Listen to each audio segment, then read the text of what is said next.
Hey everybody, welcome back to a new episode of Clone Evolution. And today is my first day of Sober October.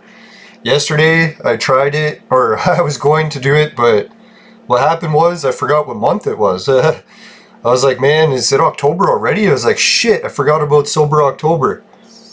So I'll have to do one extra day because I'm a day behind, but so far so good. Today, all set.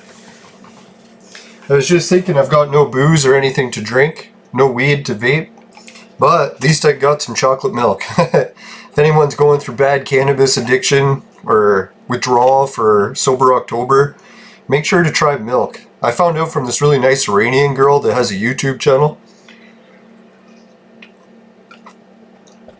She was saying that she used raw milk, and she said raw milk actually helped with cannabis cravings way better than regular milk. But I tried regular milk and I find it helped enough that I didn't really, well, I've never even tried raw milk before, so maybe it helps even better, but this is good enough. Really, the only thing that bugs me the most about quitting cannabis is the horrible BO. I don't know if anyone's experienced this, but maybe you've heard it on previous shows when I tried my last bout of sobriety. No. The first time I ever tried sobriety, I think it was after 20 years of smoking cannabis every day. And then I tried it and I was like, holy shit. There's a lot of weird side effects that people don't talk about when you quit weed. I'm sure if you just smoke the occasional joint on weekends, the withdrawal symptoms aren't nearly as bad. But say you're consuming like enough weed to take down an elephant and you're doing it every day, all day, never stopping. It's slightly worse. Now what I mean by slightly worse is you get the bad body odor. And I figured it out why it was. I'm actually into cannabis alchemy, so that's how I started making my vaporizer attachment and stuff, is I actually learned a lot about the chemistry about weed, why it does what it does. And I wouldn't quote me on it, because I guess a lot of it's just amateur research. There's probably some expert that knows way more than me, but what I found out is that cannabis is loaded with ammonia. It's like one of the most active chemicals in the plant. So I was like, holy shit, I didn't know that, right? Like, and if anyone knows what ammonia is, it's that one gas, or I guess it can be a liquid or a gas, but it stinks really bad. And it's the one that reeks like piss. And then I figured out why. It's because ammonia actually is piss. And if anyone's wondering like what ammonia is and like why our body uses it, it turns out our body is like, it's got a lot of toxins going in and out of it, and it needs something to flush the system clean, so it gets rid of everything that's bad and keeps what's good. So the body had to find something that was somewhat toxic, that it could clean out all the fucking bad shit. Like toxicity allows it to clean and sterilize and stuff. But our bodies needed something that also wouldn't be toxic enough to kill us. So it just so happens that the human body is able to process ammonia, hence because it's piss, right? Like, so it is still toxic to people, but only in large amounts. Normally small amounts, our body can process it out because we're used to already pissing out ammonia. So then I realized that ammonia, when it's going through the human body, it's doing a lot of like cleansing and stuff, and I realized that one of the things that it's cleansing is the body odor thing, right? Like it's the ammonia sterilizing our armpits so that we don't stink like BO all day. But what happens is when you vaporize like crazy and do weed all the time, oh, I got some red flowers, sweet. Who sent me those? They're getting one back. Oh, I can't send it back because I already sent the other shit. Okay, so Tomahawk 99, he's got the big flowers coming next episode. I'd send them right now, but I fucked up and already sent shit. Yeah, so that's what I realized. It's like when you vaporize shitloads of like really high potency cannabis, like people might be joking, oh, cannabis addiction, it's not that serious. And I know like compared to crack or heroin or something, obviously it's not near as bad as that. But still nothing to screw around with. There's actually quite a few things that can fuck you up pretty bad. Yeah, so what I was getting at is like ammonia, as soon as your body doesn't, like your body stops producing crap loads of ammonia because it's already getting too much from the cannabis. and it doesn't want the toxicity overload, so it stops using so much. Like, I guess it'll just process it out of the body faster instead of using it in our armpits and other places that need it. I better make sure, did I collect them all? Yeah. So that was one thing that really pissed me off with quitting weed, is I couldn't get over how strong the BO was. People must be thinking, oh, the BO couldn't be that bad, just go take a shower, right? It'll last for hours until it comes back.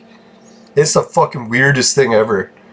Like, I didn't even know, because, like, technically I think science has a long way to go to even understanding this itself. Because when I looked it up online, it says that body odor only comes from bacteria in your armpits, and once it breeds and collects enough, it can start to smell. Right off the bat, I know that isn't true. Because when it comes to this cannabis BO, it's like, well, I go into the shower, I reek like BO, and then while I'm washing, I somewhat reduce the smell. And then I use like soap and stuff, and like sterilizer things, like different like body washes, soaps, all that stuff. Man, you can sterilize it real good. It smells like brand new, right? Like, obviously when you take a shower, you smell good.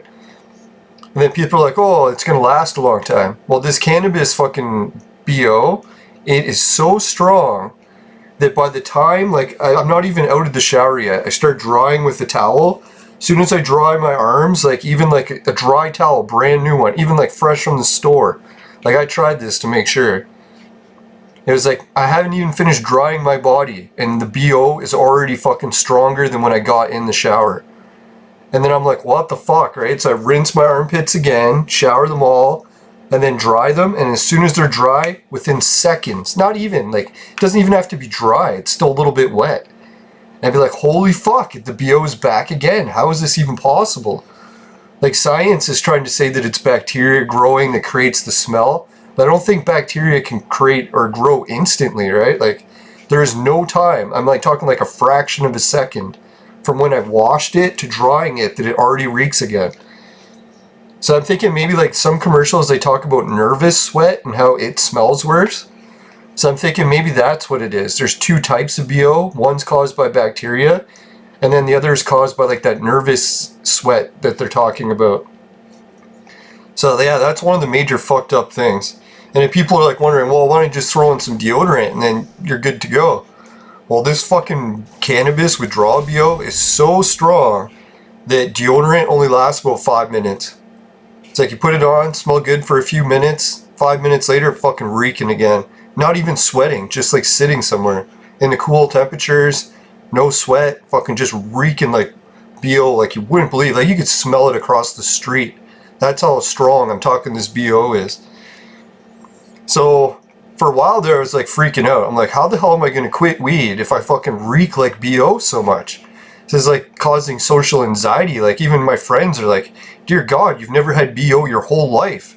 Why all of a sudden do you reek like you're fucking homeless or something? And I'm like, it's because I quit weed. They're like, what? You smell like fucking BO because you quit weed?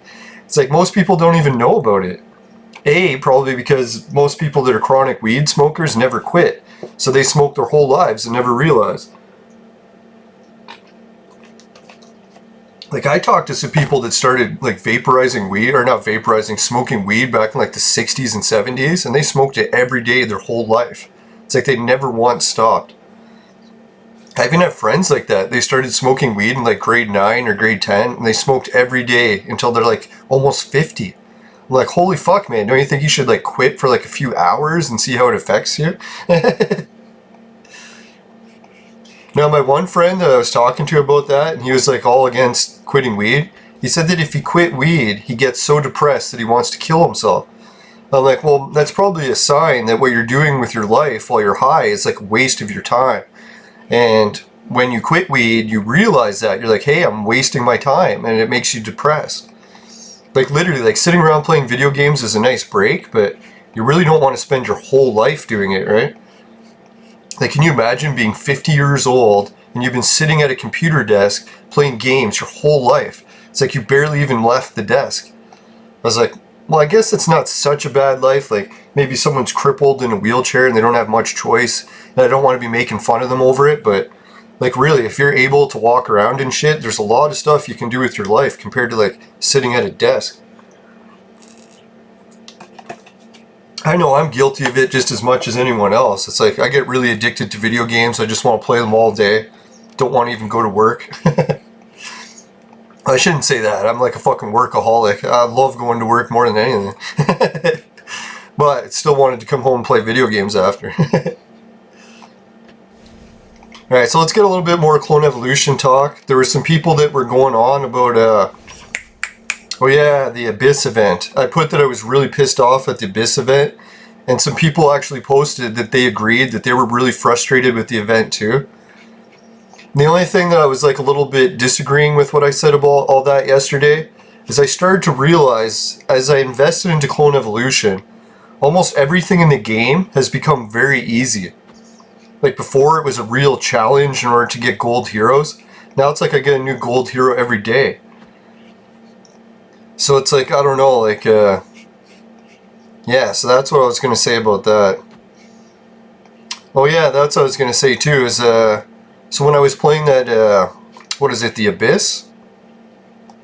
I started to realize, like, hey, here's actually an event that I'm playing in the game that is hard. And I shouldn't get so upset about it being difficult, because man, the rest of the game is so easy. It's like it's almost about time that I got something that was actually challenging. Yeah, so what I did is I worked more and more trying to figure out the hero's advantages and disadvantages. And I think I got an idea of who I'd like on my team and who I wouldn't. I still have no idea who the best healer is. I was thinking the upgraded version of Jane Austen. I'll have to find out who she turns into when she's red. And then the other guy was smart. He put in the chat, he's like, really what you should have did instead of bitching was just close the whole game, like close BlueStacks. And then when it reopens, it would take you out of that menu and allow you to look at the heroes.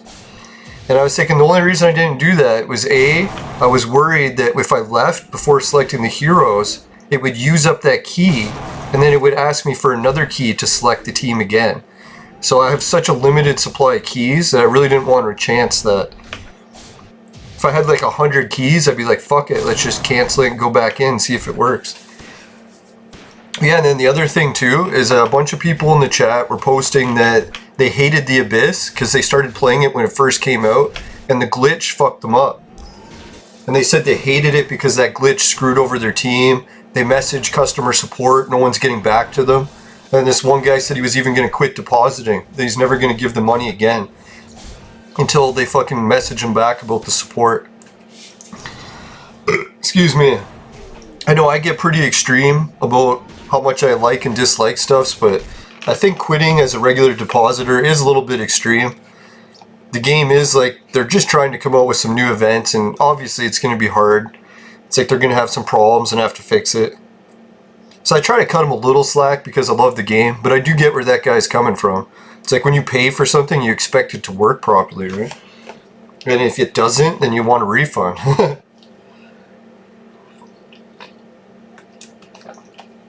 I don't know, from what I heard, there was a few people in previous mistakes in the games that got refunds. Ah, fuck. Alright, let's see. I was going to read what that error code was, but they just took it away. Alright, so I'll be right back, guys. Don't go anywhere. Alright, welcome back, everyone. Right, what was I talking about? That's the one thing that pisses me off when this game crashes. It's sometimes hard to remember what I was talking about because it takes like 20 minutes for it to reboot. So I'm like, fuck, what happened 20 minutes ago? I can't remember. Now, I was thinking I was talking about maybe the Abyss and how people are upset wanting refunds. I think that's what I was talking about. Yeah, so anyways, some other viewers were messaging, giving me advice. One guy gave me really cool advice. I don't know if I'm going to follow it, but it sounds like good advice.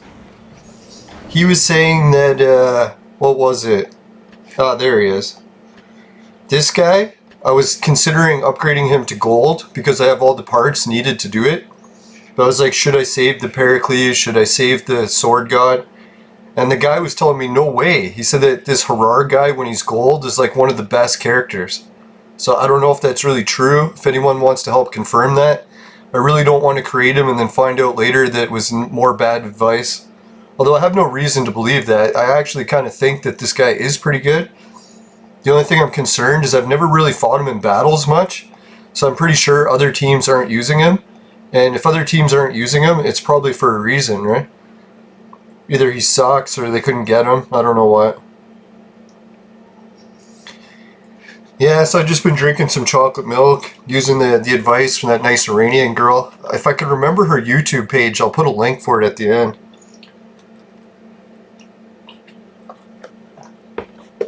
I'm a little bit disappointed in Joe Rogan. Did you guys hear that he's actually considering quitting Sober October? And he was saying that the reason is he messaged his friends and asked them if they're all going to do the Sober October. And apparently his friends responded and said that the pandemic is too serious this year and they all need a break. So they're actually all not doing Sober October this year. They're just going to get hammered all year long. And I don't know, to me that's a bit of a disappointment because, well, let's battle this battle, see how I do. Fuck, it's that girl here that pisses me off and the Robin girl. Everyone else I'm not really that worried about. They're level 130. Fuck it, let's try them once and see how it goes. If I suck really bad, then I'll switch to the other team. Yeah, so that nice Iranian girl was sharing some of her stories and how she used milk to quit cannabis. Oh yeah, that's what I was getting into. So some of the chemical reactions with quitting cannabis, one is the BO thing, and the other one is the cravings. And I was like, well, I was wondering, like, what is the cravings from? What's the chemical causing it? How can you counteract it? And she was saying that it was like something in raw milk. And then I figured it out. I can't remember if she was the one who explained it or another channel. It could be another channel. Or it might have been me when I looked it up and read it. I can't remember. Well, let's just say it was her that told everyone for now. It could be wrong.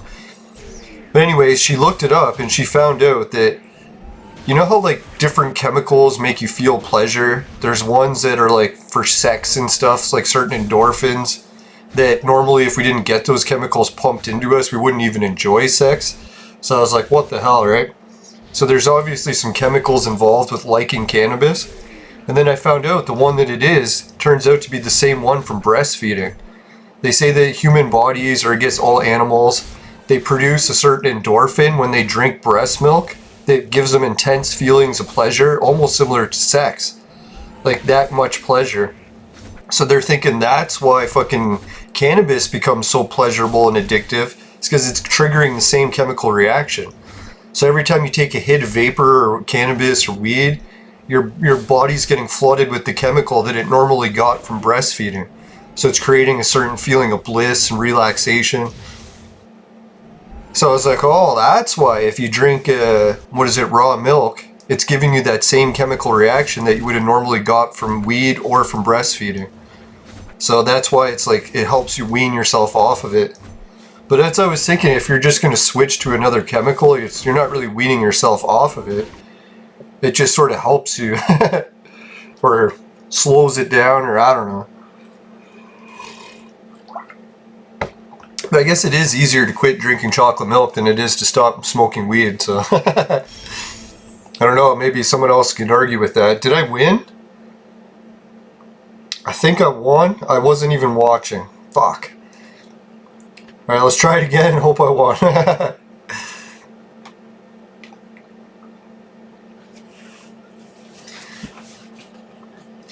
Yeah, so that's one of the tricks I've started using every time I want to quit weed for a month or 2 or 3 or whatever the deal is.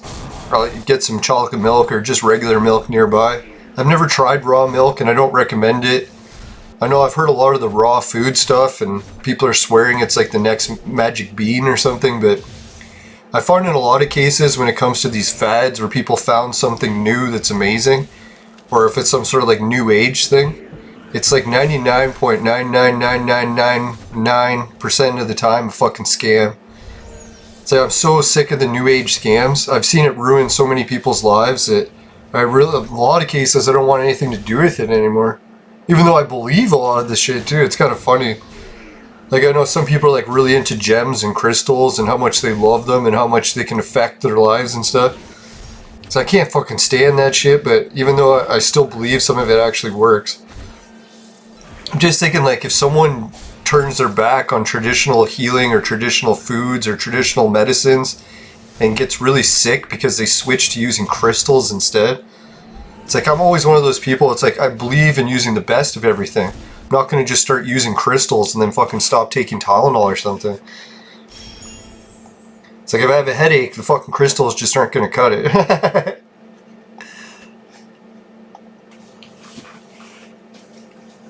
No, so if anyone's likes vaping weed and they don't want to hear me go on and on about all the negative things about quitting weed, I'll go over some of the things you have to be careful of when you quit weed. Quitting weed isn't always the greatest thing. Like, I guess I'll tell the story about how I figured out about quitting weed and what it does. Is, I don't know, like, if anyone's into conspiracy videos, like I used to be when I was younger. I used to listen to a lot of them. And this one guy was called Joe Blow, the Conspiracy Show. I think he was like an Iranian too, but anyways, he had this really good show on a lot of different conspiracy stuff.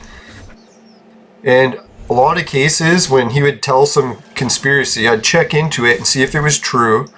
And in a lot of cases he was right. In some cases he exaggerated a little bit.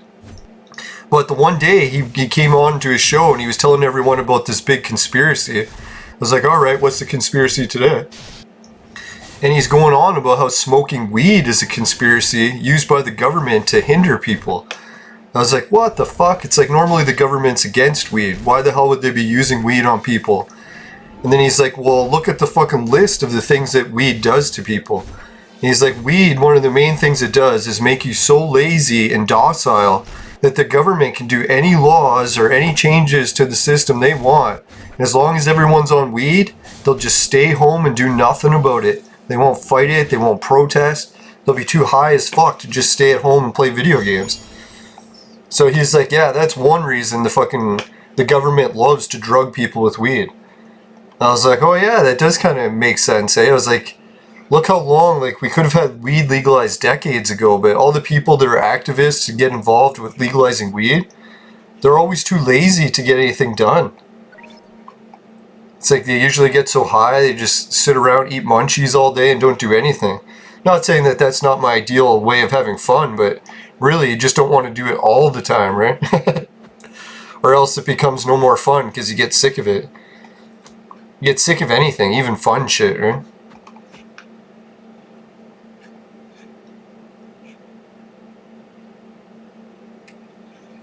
Okay, I think this looks pretty good. Although my team's gonna die either way, so what does it matter? Alright, so one of the other things Joe Blow Conspiracy Show was telling me that was really bad about quitting, or yeah, really good to quit weed. He's like, it fucks your body chemistry. And I was like, yeah, right, it doesn't fuck your body chemistry. At this point, I think I was still in my early 20s, so I had no idea about the chemistry of weed. So I was like, fuck, I had no idea. I'm like, yeah, right, buddy. There's no way the chemistry fucks your body. Like, all I'd heard about was how great weed is and it prevents every disease, makes you live forever or whatever. It's like the whole magic bean theory from the new age stuff. So anyways, yeah, so I was like, what chemistry is this really fucking up? Like, you're gonna have to prove it, buddy. So he's like, the one thing that fucks your body chemistry up so bad, I think he taught everyone about the BO thing. And even back then, I didn't believe about it. I'm like, yeah, right. I've never had BO in my whole life. I can like work out for hours, even weeks without getting BO. Don't even need to shower. Don't even need deodorant. I was like, most times I thought deodorant was just a joke. Put it on because it smelled nice, not because I had BO. So yeah, he told everyone about the BO. And then the other thing was the dreams. I didn't even know this was true until he told me and I tested it. Is when you smoke cannabis, it drastically, like 98%, suppresses all the dreams that you have while you're sleeping. And people argue and be like, oh, I still dream. Well, yeah, you can still dream, but you're getting 2%. It's like if you stop using cannabis and start dreaming, you'll notice that all of a sudden you have way more dreams. So that's how I knew that this conspiracy guy was telling the truth. To some degree, it's because when I quit, I had that fucking dream problem. Which at first I thought it was good. I was like, alright, I can dream more all the time. But my dreams are a little bit different than the average person, and it ended up being a fucking nightmare. So we'll get into more of the negative side effects of quitting weed. So yeah, it's like, sure, having more dreams sounds like a great side effect from quitting weed. Like, Joe Blow was going on about how he loves dreaming about hot babes, making out with them and shit. It's like, now he can dream again. So I'm like, okay, this is pretty cool, can dream again. But see, my issue is I inherited this weird condition from Eastern European side of the family. They had the dream ability, like in the old days, where people had like special powers with dreams. And yeah, unfortunately, in most cases, that's a curse. It's like most people talk about, oh, you can dream the future. It sounds wonderful. What a great thing. But actually, it's one of those double-edged swords. In most cases, when you're dreaming the future, you're just going to dream really bad stuff that's going to happen, and it's just going to freak you out, right? There's usually nothing you can do to change it, so it's not exactly nice knowing when there's disasters coming. So yeah, this all happened actually in the first week that I quit weed, or first week that I quit weed and I was still going to work. So yeah, one of the other things that happens when you quit weed is you get a whole bunch of fucking extra, what do you call it, motivation, like to do it. Like you always want to do more and more and more because now you're starting to get bored doing the stuff that you used to find enjoyed when you were wasted. And you're like, holy fuck, all these things are boring. I gotta find more stuff to do. Yeah, so what I did at work is I started piling on more and more work. I kept telling the bosses, like, yeah, I can do this, I can do that, I can do that. Next thing I know, they piled so much work onto me, I was doing the work of like 12 people. I was like, holy fuck, man, I can't keep up with it anymore. And I ended up losing my job over it. So I was like, holy fuck, like if I never started smoking weed, or quit smoking weed, I would have been too high to take any extra work on, and then I would have been able to just keep my job. It was a great job. Had it for fucking like 9 years. It was the best job I ever had in my life. Paid well, fucking loved the work, loved all the other employees. There was just one or two jackasses that kind of ruined it, but it's like I really usually didn't let those people get to me. Yeah, but that's what happened is I started taking on extra work on that job. Oh yeah, and then I got a second part-time job because I had the ambition of doing stuff so bad that I went out and got another job. And I was thinking that was a real mistake because I was already working 80 hours a week at the first job. So when I got the second part-time job and started putting in like another 60 hours, or not 60, another 20 in, I was like, yeah, I was pushing 100-hour work week. And it's like, I don't know if anyone's tried a 100-hour work week, but it'll give you a mental breakdown pretty quick.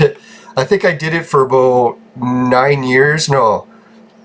The first 80-hour work week I did for about 8 years, and then when I got to the like 100-hour work week, I did it for like maybe 6 months, and then had the mental breakdown. It's like I just couldn't take it anymore. I was like, man, I'm working too much. It's like I'm not even sleeping most days.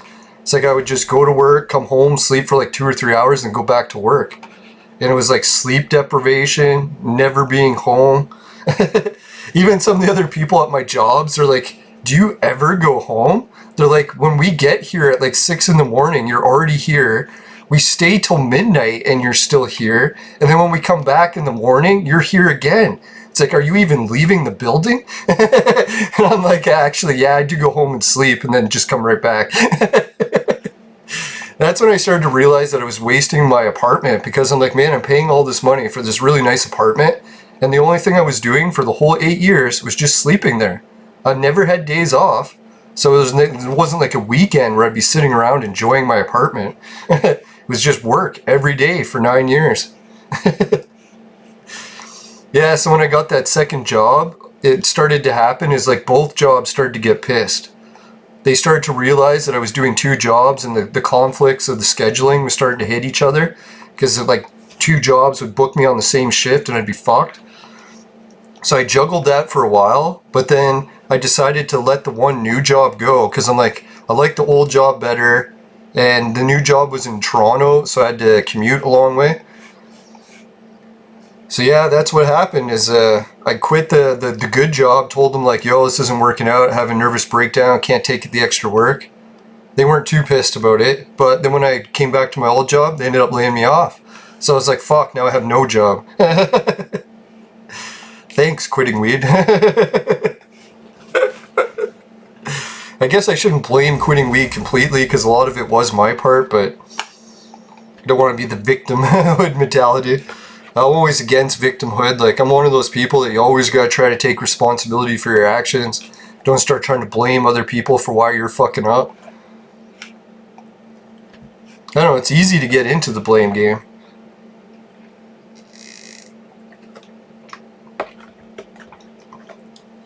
Yeah, I had the bad victimhood mentality when I was had my concussion. I got really into it then.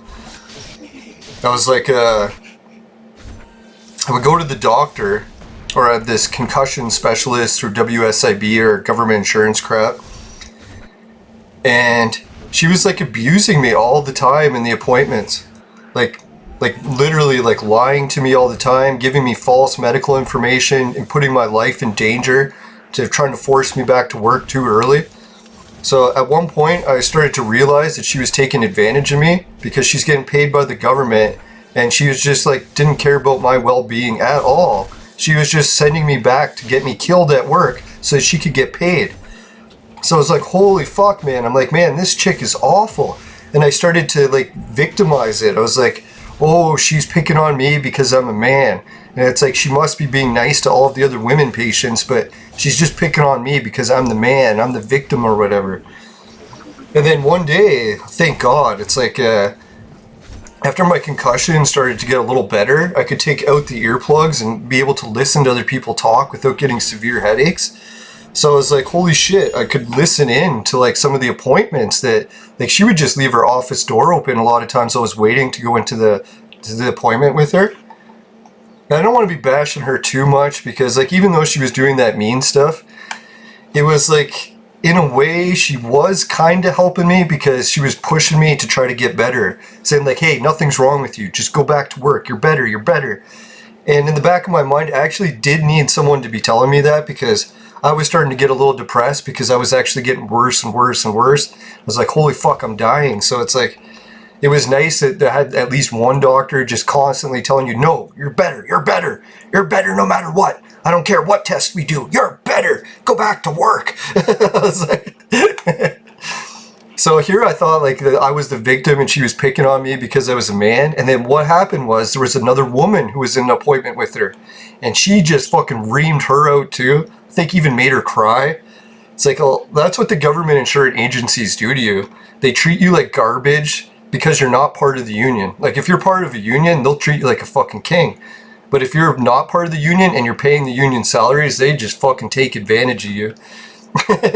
That's why I can't fucking stand unions. Like, I was okay with unions until they tried to kill me. And I was like, okay, these unions, I don't like them anymore. Once you try to kill me, that usually fucking changes my mind about what I like about you. Alright, let's do some draws here. Get a 10 draw in. Come on, Honzo. Yeah, so anyways, when she reamed that other woman out in the appointment, that's when it clued to me. I'm like, why am I getting trapped in this victimhood mentality? It's like, here I'm thinking that everyone's out to get me because I'm a man. And it turned out it wasn't the case. It was just a lot of bad shit happening, and I was grasping at straws, trying to figure out any answer of why it's occurring. So that's why you gotta be careful when bad stuff happens, right? Like, you may think that people are picking on you because of something, but sometimes it may just be like someone's just a fucking jackass, and they don't really care if you're a man or a woman or anything. They're just going to be a jackass to you no matter what. And then you kind of got to try not to assume that it's because of something else. It's like, oh, it's because I'm a man. That's why she's being a total cunt. Or I don't want to say the C word, bloody gaping cockhole. I mean the chicken's from England, obviously. I wouldn't be meaning anything else. That'd be mean.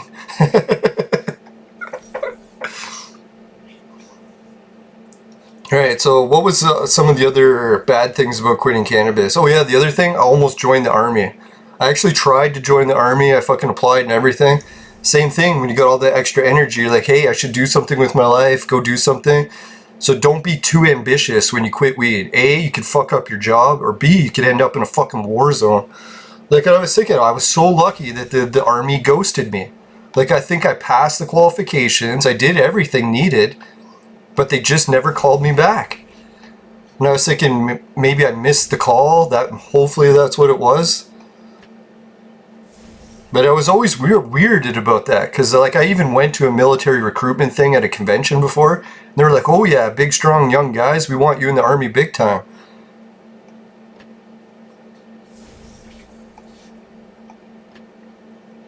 Yeah, so be careful with that. Oh yeah, and the other thing too is when I was chronic smoking weed all the time, like sure I'd go make out with chicks every now and then, but I really never wanted a relationship. But then once I sobered up, I'm like, hey, I've got all this extra time and stuff. Maybe I should try to get like a legitimate relationship going. So that's what I did. And I was like, holy God, like 2 or 3 weeks of sober, I was hooked up with this fucking, I forget, she was like, I think she was in her 20s, 23 or something. And I was like 30. So I was like, holy shit, going out with the younger babe. Fucking huge tits, like even bigger than my head. And I was like, man, she wanted to settle down, have a relationship, kids, everything, the whole deal. And I was like, dear God, luckily I started smoking weed again. I was like, holy fuck, man, I almost ended up married with kids. What a nightmare that would have been.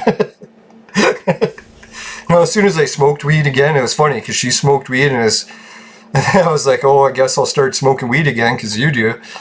And that's actually what got me out of the relationship. I started to realize that, hey, there's a lot of things that we don't have in common and things aren't working out very well. It was a shame too. She was so nice. I wish I would have had stronger feelings for her. I think what it was too is she introduced me to one of her friends, and her friend was fucking super hot, and I actually had the hots for her more. So I was like, man, this is gonna be an awkward relationship when I'm like with a girl, but I have the hots for her best friend. So I was like, fuck, I don't want to drive a wedge between these two girls. They've been friends for a long time, so I'm just like, fuck it, I gotta get out of this whole situation.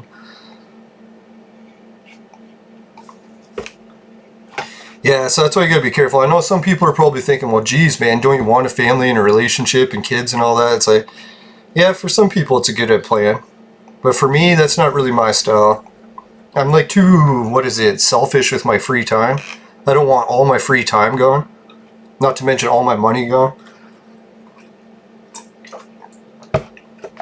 I figure if I was like more well off financially, then I'd be like, sure, let's have kids. I can easily afford it, but I can barely support myself, so it never really seemed like a smart thing to do to start having more mouths to feed. But it's like I can't even feed myself. Yeah, working all that time, the only thing I did was pay off my credit card debts. Didn't save a dime. But at least I got my credit cards paid off. That was the mission. I think I had $40,000 in credit card debt, and I paid it off in like 8 years.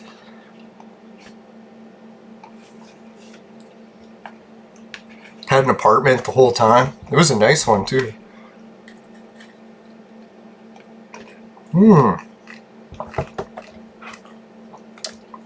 No, but the thing too is like if a lot of people, like, I don't know, you hear people that do have kids in a family and they're like, oh, it's the greatest, like, what are you going to do with your life? Just sit around and play video games all day?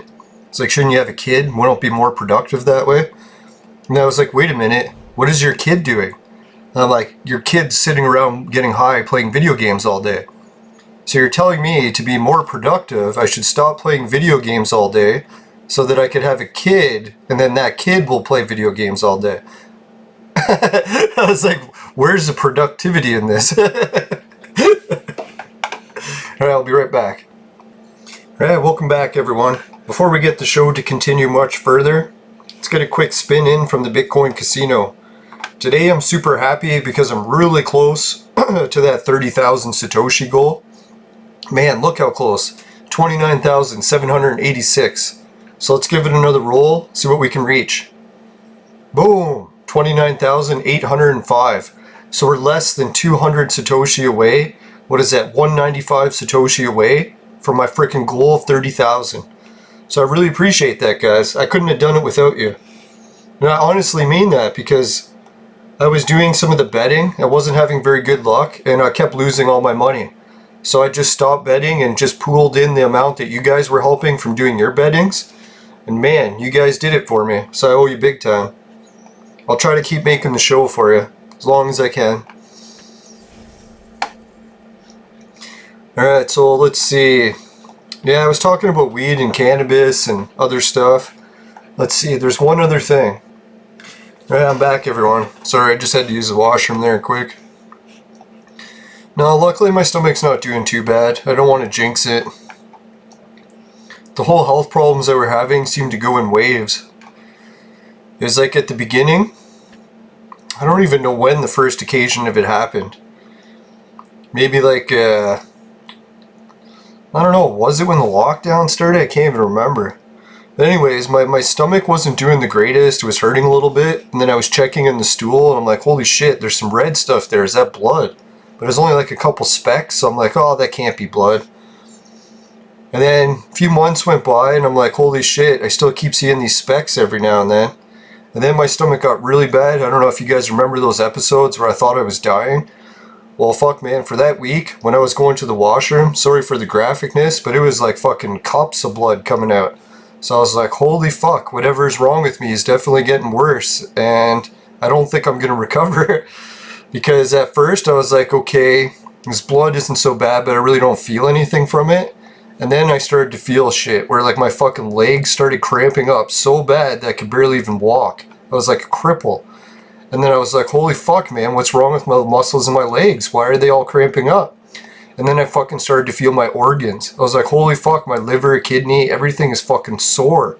I'm like, you shouldn't be able to feel your organs hurting. That's not right, right?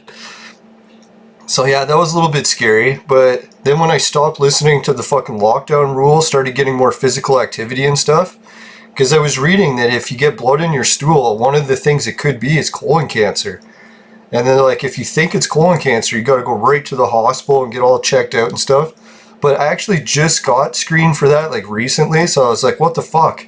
If I go to the hospital, they're gonna be saying, why are you back here? You were just screened for it and you were clean.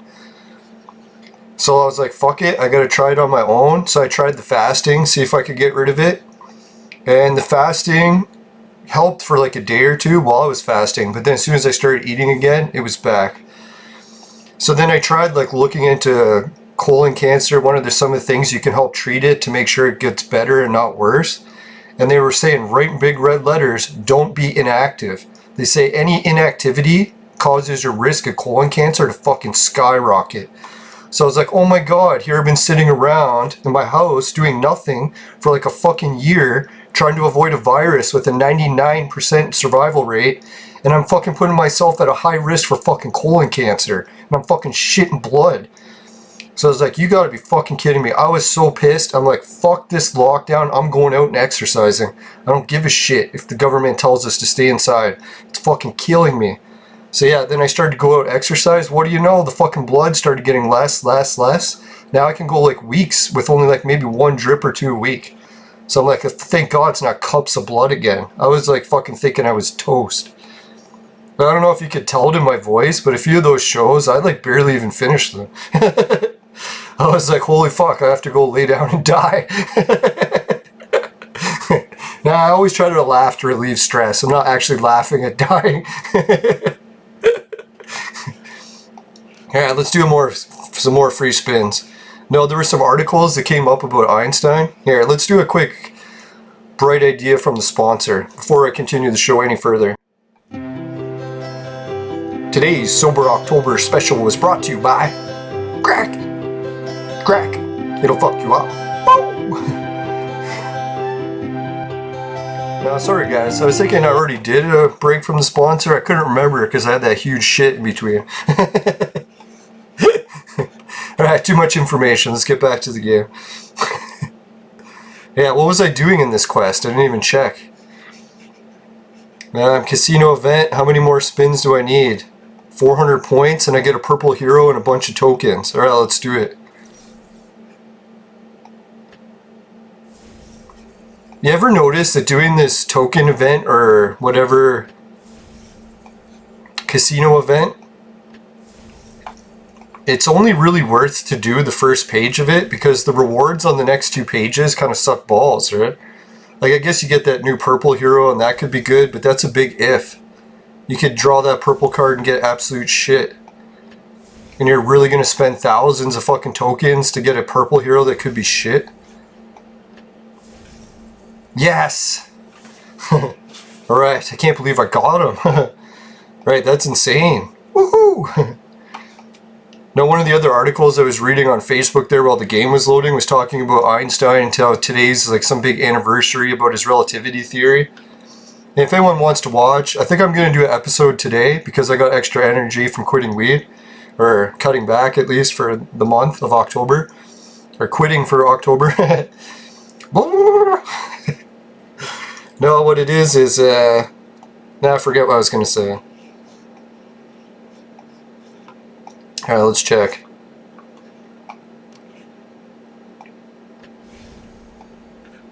Alright, we got some gold tokens. That makes me wonder, do we have enough to do another spin of gold?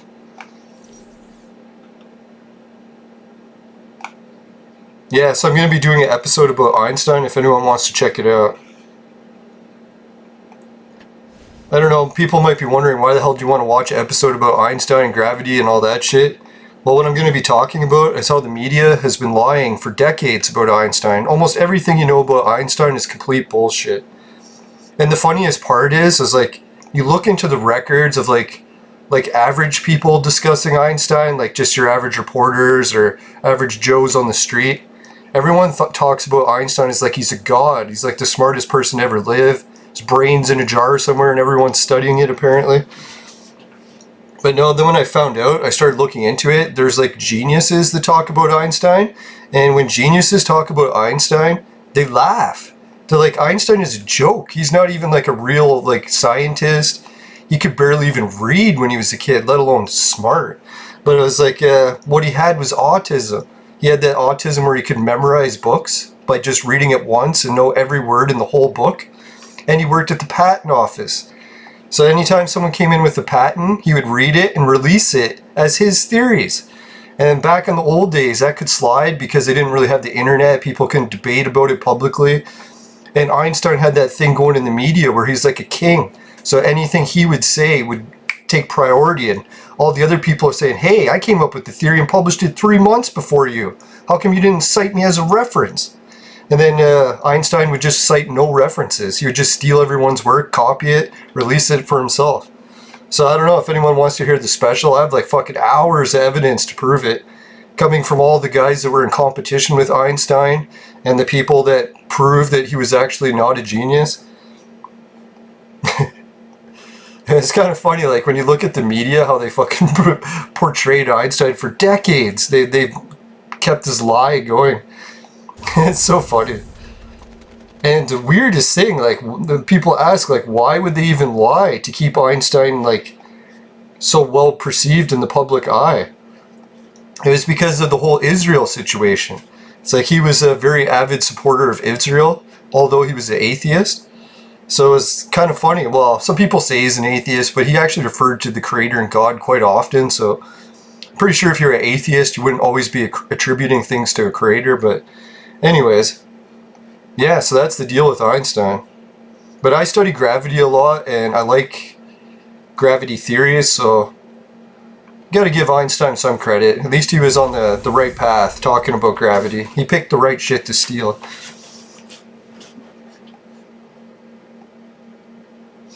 Right, so now I got Honzo. Should I actually clone him up? Let's check. Yeah, I think I can just clone them up, right? I don't think anything's preventing me. Ah, here's what's preventing me. I don't have enough extra red heroes or fire heroes. So I'll have to clone up a few of those. Yeah, I guess I'll get on to more of the Sober October talk before the show wraps up. Yeah, so guys, with the dreaming thing, what happened with me in work is like I realized, hey, when I quit weed, my dreams are getting really vivid and intense. All of that reminds me, I had quitting weed once for a surgery, I think it was. And I didn't, like, it was like, I think I was around 19 or 20. So I'd only been smoking weed for maybe like, I don't know, 4 or 5 years at that point. Maybe 6. So when I quit for the surgery, all of a sudden I got the dreaming thing. And what happened was, is I had a dream that all my friends were over at my house, which happens often back then. When I was a party animal. No, and then in the dream, I started walking across my living room and stubbed my fucking leg on the coffee table. and I was like fucking screaming in agony because it hurt so bad, right? In the dream. Which I was surprised I didn't wake up, because normally when you get hurt in a dream, you usually just wake up, right? But this was more like a vision than it was a dream. So as I looked around the room, all my friends were like, "Oh my God, are you okay?" And I was like, "Oh, that was nice of them." Except for one of my friends in the room. He I can't remember in the dream, I think he stood up and he pointed at me and he just started laughing like, "Ha ha, ha ha," like just taunting me that how bad my leg hurt. And then I remembered that in my dream, I woke up a few minutes later, I'm like, holy fuck, man, that friend in my dream, he was a complete jackass, right? Totally just laughing at me and making fun of me. So I'm like, okay, seems like a weird dream. Didn't think anything of it. So then the next day happens, and I have a whole bunch of friends over, and it turns out to be the same people from my dream. So I'm like, that's just a coincidence. I dream about the same people all the time. Nothing out of the ordinary.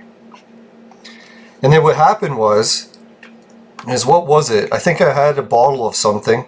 Can't remember what. And then anyways, this bottle went missing in my room. So I was like, what the fuck, right? This bottle cost me a lot. I saved my life. Well, at the time I was a teenager, young.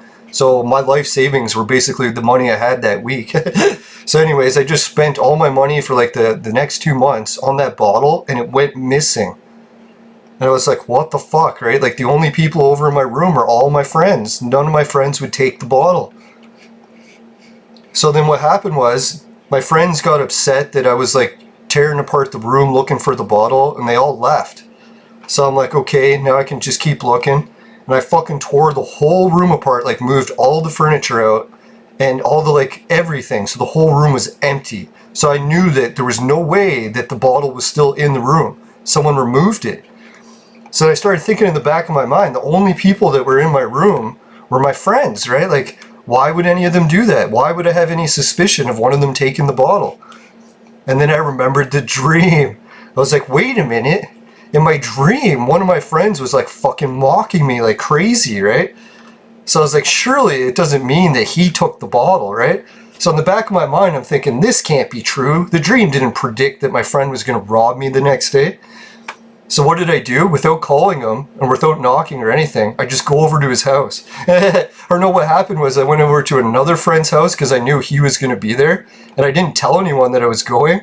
And I just walked right into the apartment. And when I walked into the apartment, guess what I found?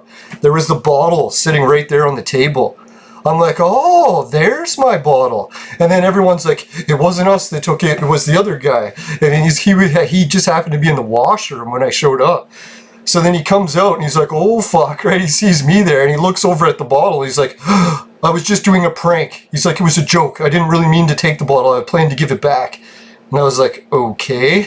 And I look at the bottle and a portion of it's gone. I'm like, okay, so if it was just a prank and you're giving it back, how come some of it's gone, right? And he's like, oh, I don't know what happened to all this. And then the next day he comes over and he gives me a whole bunch of CDs and music. And he's like, sorry, man, I was a jackass. I shouldn't have done that prank. So I'm like, well, whatever. You apologized and said sorry and gave me shit. So I'm like, I'll forgive you, right? Yeah, so that's when I got my first implication that, hey, my dreams are fucking dangerous, man. It's going to tell me what's going to happen the next day. So I didn't really even think of that occasion when I did this next round of quitting weed, when I'm more of an adult in my 20s.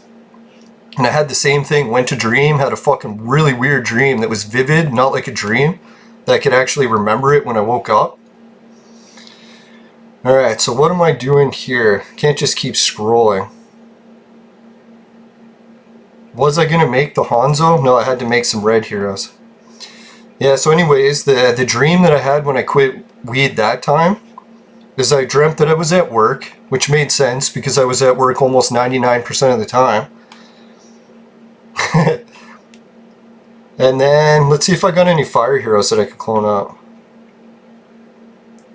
No, no good fire ones. Let's try a couple of these. So I have a dream that I'm at work, and I hear an ambulance pulling up. And with the sirens on and all that, right? So in the dream, I'm like, holy fuck, who's this ambulance coming for? And where I worked, there was like a lot of seniors that we looked after. Oh, there's a fire guy. So I'm like, oh, surely it's just one of the seniors. Like, a lot of old people croak there all the time, even like once a week sometimes. So I was like, it's probably just another old person, 90s, bit the dust, right? But then when I see the ambulance in my dream, I'm in this weird point of view. Notice when you dream, you usually dream like you're just awake. It's like your point of view, you're looking through your own eyes. Well, all of a sudden my dream changed. So instead of being looking through my own eyes, the camera angle was up in the air. So I was like looking down at people in like a 360 perspective. I no longer had like 2D eyes. I was like seeing everything in 3D. Or like 4D or whatever you call it. So that was fucking really vivid. And then the ambulance people start wheeling a person out on a fucking stretcher. And then in my dream, I'm fucking like floating above and I'm trying to see who's in the stretcher. And the worst part of it was I could see that it was like one of the ladies that I knew working in the kitchen. But I couldn't see which one because her face wasn't clear. So I was like, holy fuck, man. Hopefully nothing bad's going to happen when I go to work the next day. And I kept thinking to myself, like, fuck, I better not tell anyone, because if something bad does happen, people are probably going to wonder, like, how did I know in advance, right? So I didn't say anything. Like, didn't say anything, went to the kitchen, saw the ladies in the morning, said good morning as usual. Go to my fucking desk, or part in the building where I worked. It was like a janitor, but I also had a desk. So anyways, yeah, so all of a sudden I hear the ambulance pull up. And I'm like, oh fuck, just like the dream. I'm hearing the ambulance. And then, yeah, what happened? Ambulance went out the same door with the stretcher and everything. So I fucking couldn't even bear to look. And then when I asked the other employees, I'm like, who was it that went in the ambulance? And like, it was one of the ladies from the kitchen. I was like, oh my god, right? That was actually the first time in my whole like years I was working, I couldn't work anymore. I got so sick because my stomach was just turning. I'm like, oh fuck, I should have said something to her. Maybe she could have avoided whatever happened. And they never did find out what happened to her. It was like some weird thing where she was like having seizures and no one ever found out the cause. And I think she's fine now. Well, she's had a few other health issues, but unrelated to that, I believe. As far as I know. So yeah, that freaked me out. I actually went home and I smoked a bowl right away. I'm like, I've had enough of these fucking dream predictions. I don't want to be dreaming what's going to happen the next day, especially if it's fucking disasters. Like, maybe if it worked out where I like dreamt that like a hot chick was going to fucking make out with me, I was like, and that happened, I'd be like, all right, this is great. But I was like, nope, that's not what was happening. I was getting dreams of what shitty stuff was going to happen. Oh yeah, and then I think it was last year or the year before, I decided to do another week or two of sobriety and started writing the predictions of my dreams onto Facebook right when I had them. So if they came to pass later in the day, people would be like, holy fuck, how did you know, right?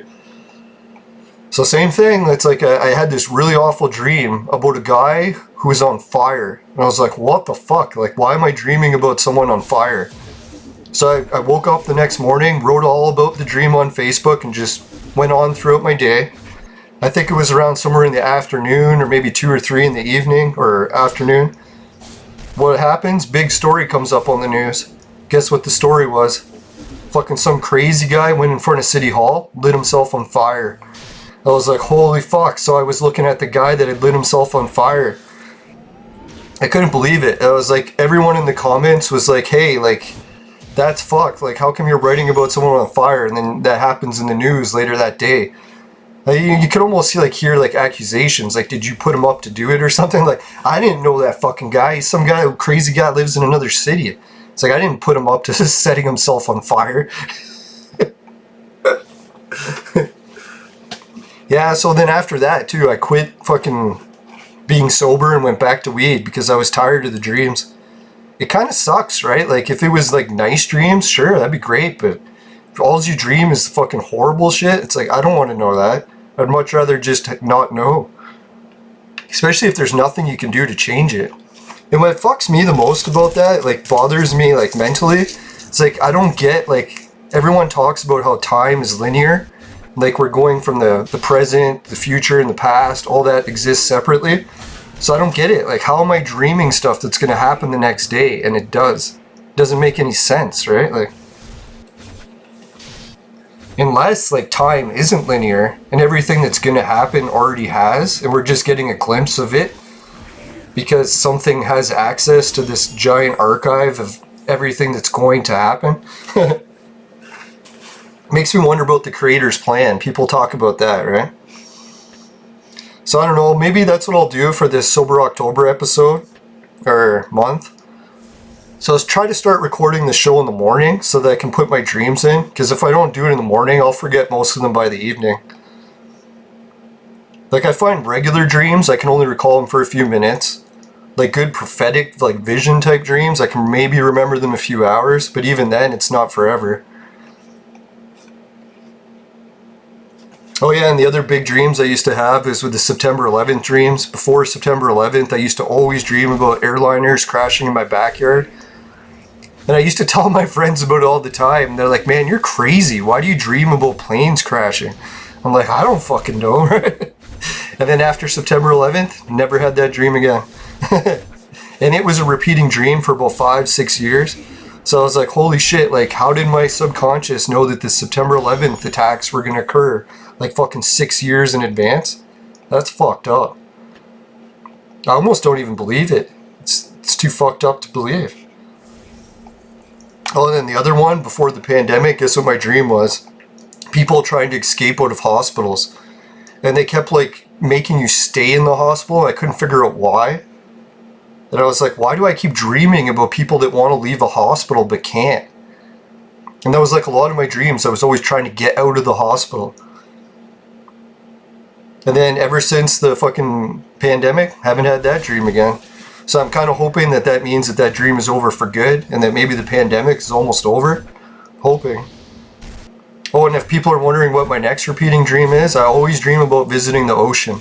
I've never visited the ocean my whole life, but I keep having the same dream. Like, I go visit the ocean, and every time I'm there, I'm like, holy fuck, I have to leave the ocean, and I completely forgot to take a picture. And I wanted to picture the ocean really bad. Like a selfie with me standing next to the ocean. So I don't know if that dream will come to pass one day. If I had to guess, it will. But I've never been to the ocean before, and the one in my dream is usually a tropical ocean. So I don't know, maybe in my lifetime I'll get a chance to go on a tropical trip. I live in Canada, like near Toronto. I've never even seen the ocean. Well, I seen it way in the horizon when I went to, New Brunswick? But we never actually went to the water, so it was like in the horizon I could see the ocean.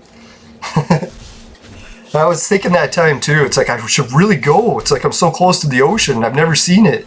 Everyone's like, oh, we can just go tomorrow. And then we never did. Had to go back home and never saw the ocean.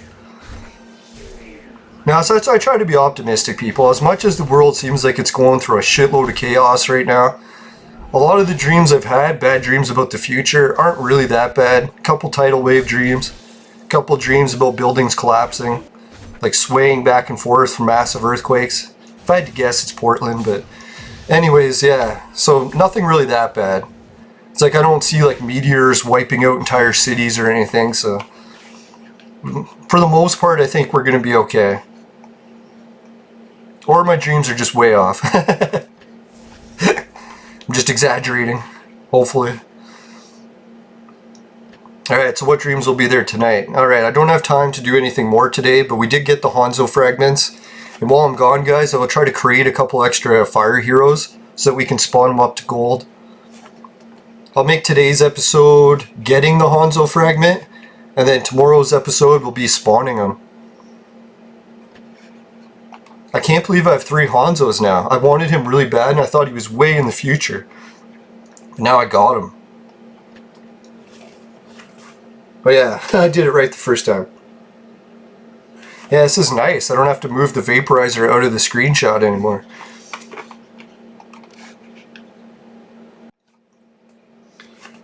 Alright, thanks for watching the episode today, guys. If you're into weed or booze and you're not able to quit for Sober October, I hear ya. There's lots of years I wasn't able to do it either. But if you got the energy and the willpower that you can do it, I highly recommend trying it at least. Just be careful that you don't go overboard when you quit weed and end up with a family and a fucking really good job. Fuck that shit. Alright, so the other things that I got going here is Patreon, Society 6, Swag Bucks, GameKit, Hideout TV, Bitcoin, Virtual Mate, Sex Machine for adults and men only. But if ladies need a sex machine, they know who to call. I'm just kidding, unless you're near Toronto. But now I better stop saying that, because there's some girls adding me as friends on this, and I'm like, oh shit. Once I start getting the fangirls after me, fucking marriage is just around the corner. God. Alright, let's get out of here. Gotta wrap up the show. Right, if you happen to get any of the Honzo fragments into your vaporizer and it tastes like absolute bullshit, then give the show a dislike. But if that doesn't happen, you can help it with a like. I really appreciate it. And if anyone has any cool ideas or wants to share what they're doing for Sober October and how they managed to get through sobriety a little bit better, maybe put it in the comments. It'd be interesting to see how everyone's doing. Hope everyone does really good. And don't get too frustrated either way. I know with the way the pandemic's going, a lot of people are just saying, hey, I'm too depressed, I need to get high all the time, or drunk, or whatever drug you're into. But try not to waste your whole life away. I have a feeling that we'll make it through this eventually. And you don't want to fuck yourself up so bad that when you do get through it, that there's nothing left to save, right? Alright, I'll try not to laugh at horrible disasters. God, I'm evil. Alright, take care everyone. Make sure you never buy the products from my sponsor, because it will ruin your life. Bye for now. Ooh.